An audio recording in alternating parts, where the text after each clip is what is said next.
97, #1 for hip hop. It's Tapping with TT. My special guest today is Davido. What's up? How you doing? Thank you for having me. What's Yo, up? it's so crazy because so many people get your name, pronounce your You name got it right. wrong. You got it right. You know what I'm saying? Yeah, you got it right.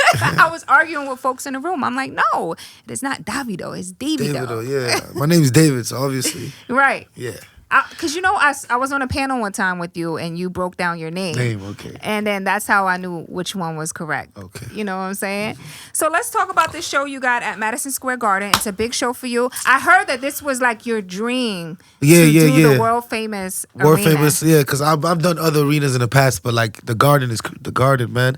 You know what I'm saying? And just being a kid, I used to have an auntie that lived out here actually. So being a kid, we used to, pass the. There's a pet station right there. The train so we used station. to pass it, come outside, look at Madison Square Garden. Like one day I want to do this, and like a couple years back I was like, I want to do it. And it's not easy to really get like avails for MSG. Like they don't just give it to anybody. Yeah. You know what I'm saying? So I'm happy to finally doing it. I Put it know. on for the culture.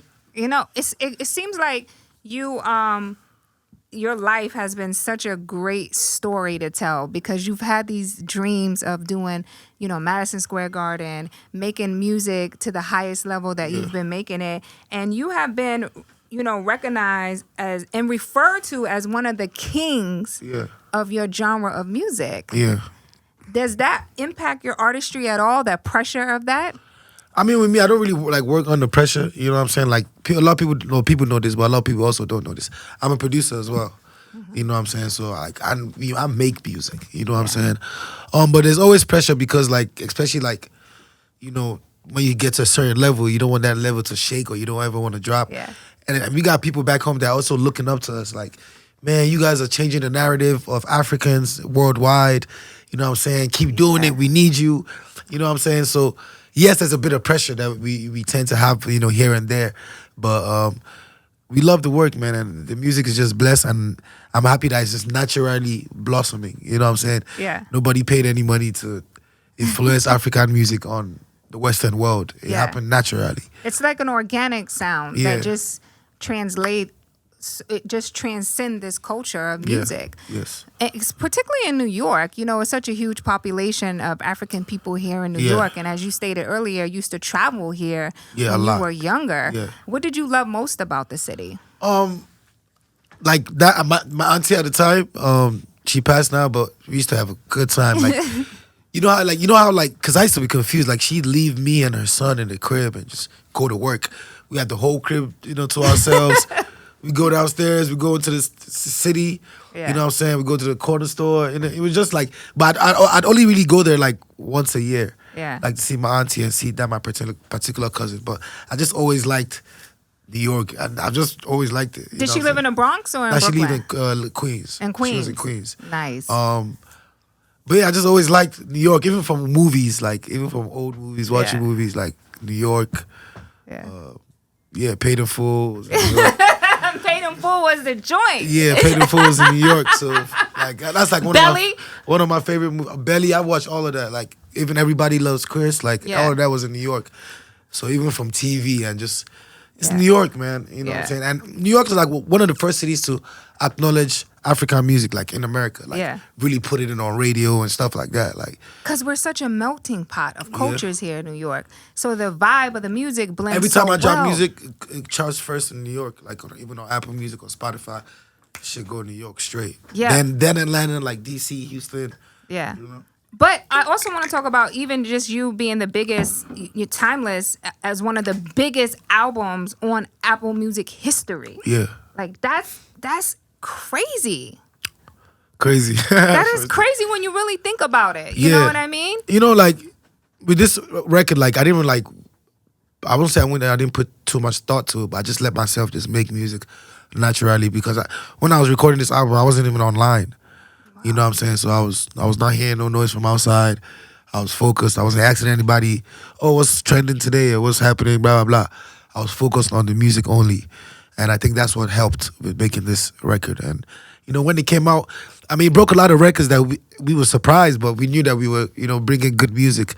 Yeah. You know what I'm saying? So we're just happy that everything worked out, So when you're in the studio and you're cooking up, like, Are you producing every record Nah. yourself? Or you're I haven't produced in the. I do co-produce with the producers I work with, but initially, I started as a producer, not an artist. Yeah. You know what I'm saying? So I feel like that's helped me. Being an artist and working with other producers, I can kind of direct them or tell them, I think we should do it this way. Just little things. Of recent, I've been working with a lot of, producers young producers from Nigeria. Amazing. So, yeah. So who do we need to be looking out for as the next? But artists or producers? Both. Producers, definitely Rage. He did the Unavailable for me. Yeah. He did part of Sensational for Chris. Me and Chris. I was going to talk about that record. Yeah, that's one of our biggest records on the radio right Chris. now. Yeah, I hear like every 5 minutes. Young Alpha, he did a couple of my records on my album. He just did Me and Chris, which just dropped like a couple days ago. He did that one too. Chris Brown is so talented. Oh my God, are you it's guys in the crazy. studio together when you guys are cooking up, or are So y'all? I'll be in his house. Like, Yeah. we be chilling. Like, Because he don't come out his house. Like, his house Yeah. is beautiful, has all the artwork. everything's there, Yeah. but like, we're friends. So, Yeah. like, it's not like we plan, like, oh, we have a studio session at 4 a.m., 4 p.m., be there. Nah, it's not that type of thing. Like, we friends, so we might just be chilling. Oh, let me hear that. Yeah. Ooh, I like that. Chris, send it to me. I'm pulling up. That's And really you're how just it be. dropping it. Yep. Yeah, you're just feeling the vibes. So when you know it's a hit, like what's that feeling like for you when you know, oh, this is it? Like when you cooking up and you like, yo, this the one. Yeah, but I feel like with time, it helps you judge, but you never really know. Like on my album, like I knew Unavailable was gonna go crazy because of like the viral, the dance and stuff. But like some songs shocked me on my album, like that people like went crazy for. Yeah. Like, wow. So sometimes you know, and then sometimes you don't feel like it's gonna be a hit, and then it becomes a hit. It just blows up, right? Yeah. Yeah. So Sensational, obviously, we just talked about that being one of the biggest records here on Hot 97. Yeah. Do you see yourself making more collaborations with American artists, or are you going to slow that up some? Definitely on my new album, I got a couple records. I've been working with a couple people. The album before this album had Nicki, had Nas, had Chris, Everybody. had Thug. But then with this next record, not that I didn't want to work with American artists, I was just not in that space mentally. Like I was really, really just making the music for myself, and But with this next one, I'm definitely gonna have like 1, 2, or 3. Yeah. You know who big drew up really big was Rihanna. Oh yeah, I see. She's like a huge fan. Yeah, I saw it. Shout out Riri. Would that be? Would she be one of the people that you would Of look? course, that's no question. Yeah. That's not even a question. Like for sure. Yeah. Let's make it happen, Riri. Let's do it. So Summer Jam is coming June 2nd, UBS Arena. What kind of energy can we expect from that? Man, like the first time I did Summer Jam, I didn't really have my full. It was amazing, but this time, like we coming with the whole, whole package, full band, everything. It's gonna be an amazing show. Yeah. Energy. Perform all the hits, obviously.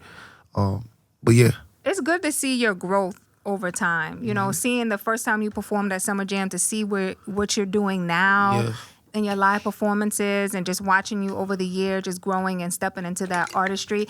When you were younger, did you always know you were going to be this superstar? Did you always have this ambition? I didn't think I was gonna be like a superstar, but like I liked entertainment. Yeah. Like even being young, my mom, my dad, they used to throw parties for everything. Like you get good grades, you get a party. You give birth, you get a party. You cook good food. There's so much food in the house. What do we do? We can't finish it all. Let's throw a party. So there were all those parties at home. So from there, I just loved entertainment. And then I had this cousin that used to do music. And then he traveled for a long time. He came back and he just told me that, I'm a musician. I was like, okay. He was like, let's go to the studio. I was like, all right. And I followed him to the studio, and the first session I watched him like record a song. Wow. Like I was looking at the producer like, yo, so what's this? So I got that producer's number, and then I was like, yo, I want to learn this, man. Wow. So I kept on going back. My cousin left. He even stopped making music. I kept on going back, learning. And here ta-da. you are. Is there an incredible amount of pressure on you to have to like continue to take care of your family or take care of your loved ones around you, or do you enjoy doing that part? I enjoy doing it. Like, bro, everybody knows. Like, I be giving out too much. Like, don't leave me with no cash. Like, so I be giving out too much. My family be complaining like, yo, slow down. Yeah, but I just I feel like there's this quote I always say: "We rise by lifting others." You know what I'm saying? So I've always been one to just help people, and I learned that from my parents. You know what I'm saying? growing up, I see them help a lot of people. You know what I'm saying? And look out for people. It's not hard to be nice. Yeah, and I think that's why the music resonates so much, because it's like spiritual music. You feel it in your soul, your body, the culture. It's all about family, love, and like being one with each other. Yes, And I think that's why it resonates so much in the culture. For sure. Yeah. So how does it feel being recognized as a Grammy-nominated artist? 3 times. 3-time Grammy nominated. It was an amazing, the first experience, my first time going to the Grammys. You know what I'm saying? Like I told you, like when I was making this album, I wasn't like putting too much pressure on myself. And it just happened to be the album that I didn't put much pressure on myself that ended up going crazy. You know what I'm saying? Shout out to the Recording Academy. It was an amazing experience. You know, we didn't get the W, but... Does that matter though? I mean... Part of you wanted it? Of course, you know what I'm saying? But it's life. We're gonna go back. Yeah. For sure. Yeah. It doesn't stop there. For sure. What type of mind space are you in now? You just seem so, when you walked in, you just light up the room. It's a lot going on, you know what I'm saying? But I'm just happy. You know how are you managing it all? How are you keeping yourself I asked for this job, didn't I? You know what I'm saying? Like, if you can't take the heat, get out the kitchen, man. Nobody's forcing you to be Davido. You know what I'm saying? So I'm ready for it, man. It seems like you still have this level of gratitude and humbleness about yourself. For sure. Yeah. Like I said, like I feel like even you meet some people and then you try to like instill some values in them, and they don't get it, and you can't blame them because people didn't grow up like that. I grew up around like humble people, real humble people. You know what I'm saying? So I feel like it resonates with my life. Yeah. How I move and how everything, you know. Yeah. What advice would you give to young artists, you know, particularly back home, that want this type of success? Man, it's crazy because like this, I tweeted this the other day. I was like, yo, there's no formula, man. There's no real formula. It's just, you know, Staying God, consistent. you know, keep being consistent, have a great team. What else? And just make sure you're good at it. You know what I'm saying? Don't go into a job I want to be a musician and you're not good. You know what I'm saying? The most important thing is that you're talented. You know what I'm saying? But all those values I told you, just believe in God and just hard work, because it's not easy. You know what I'm saying? I know how many times I got to wake up early, tired. Yeah. That's coming off a late night. You know what I'm saying? ETC, so. Where do you spend most of your time at now? Is it part U.S., part Africa? I think most time I'm like outside because of work. And my family's in Atlanta too, so it depends. And then sometimes I gotta run back home to Lagos to get some work done. So it just depends.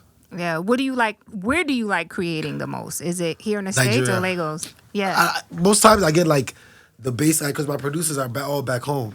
Yeah. So most times I work on the bass of the music back home, and then I go to LA or Atlanta and finish it up in a big studio there. Yeah. But nothing beats getting that vibe from home. Home. The vibe gotta come from home. Very important. The vibe gotta come from home. Cook food, family, warm weather. Yeah. You know what I'm saying? Loved ones. Lagos is a crazy city, you know what I'm saying? I gotta go. You know, everybody keeps telling me, and it's like I just never been, but everybody keeps saying I'm missing out. No, you're missing out, definitely. You haven't been? Wow. I have not been, and I have gotten invited so many times, and I have not been. It's amazing. You love it. You know what I'm saying? Everybody that's gone, either it's Nigeria, Ghana, West Africa, everybody that's gone there, they never come back the same. No, I gotta go. Sure. Well, listen, next time you do a big show there, I'm coming. All right, let's do it. You hear that? I'm coming. Let's do it. Inca, I'm coming. Let's lock that Inca, in. you been? Yeah. You've been, right? No. Wow. So we gotta go. So listen, Davido, everybody, he is here. His show, don't forget, he's going to be performing Summer Jam. For sure. June 2nd, UBS Arena. Tickets are available at Ticketmaster.com, so you could see him in person and see all this beautiful energy he's going to put on that stage. Thank you. See you guys. Thank you. Thank you, Davido. Everybody in Top 97, thank you.